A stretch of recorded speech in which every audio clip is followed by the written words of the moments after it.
the nurturing concept of nature. That's what I'm getting right now. Nature teaches us how to evolve and co-evolve our own self. It reminds us that we have a inner part of ourself that we have to rely on. It is this ultimate self-reliance to know that the burdens of the world weigh on our shoulders. And it is the adults in us that need to gather themselves deeper into it, that allow them to just know that these burdens of this world are a part of this world. How do I describe this? The nature.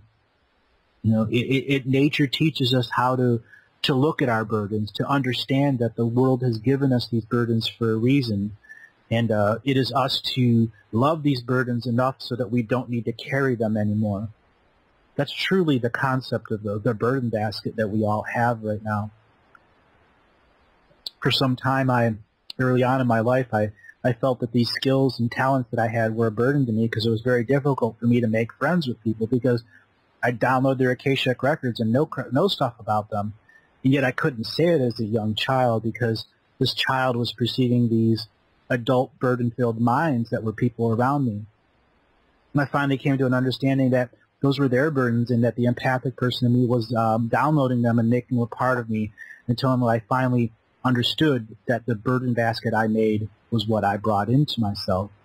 And I let those burdens fall. I dropped them to the earth and I said, Earth, I do not need the burdens of this world anymore. I choose to be a universal citizen.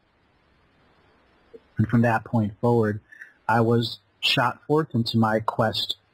I met the spirits of Kokopelli, the idea and the fertility of this world. I went deep into the Heyoka's concept of ever-evolving laughter and opposition. I understood that you had to be able to laugh at your self-defeating self. The side of you that wants to go out and spend your money at the bar and to have barely enough money to survive and pay your rent and do that over and over and over again. Okay? The Heyoka led me into my rites of passage, reminding me of the child in me that needed to be the adult in me, and the adult in me needed to be the child in me. It reminded me that the change inside was the change everywhere.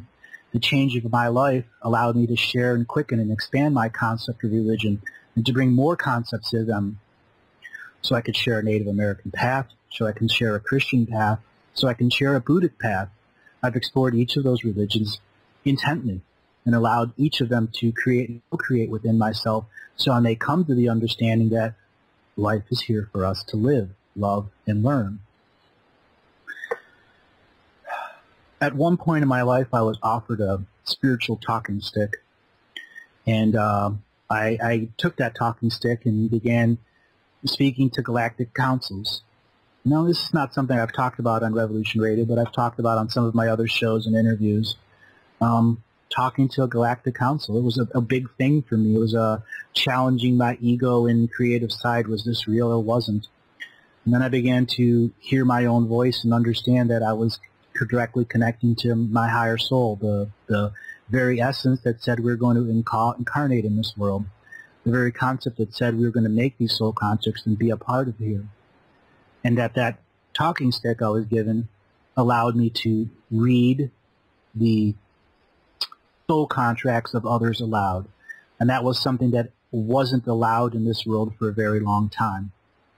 And I had taken this talking stick before my birth, and then during my semi-adulthood accepted it as part of my natural talent. Though I could have chosen not to have it as part of my natural talent, I did because the world was asking me to be of service in that method, in that manner. And I opened to that talking stick, and I understood that it was unlimited in the vision. It allowed me to connect to every aspect of my soul existing in every part of the other dimensions.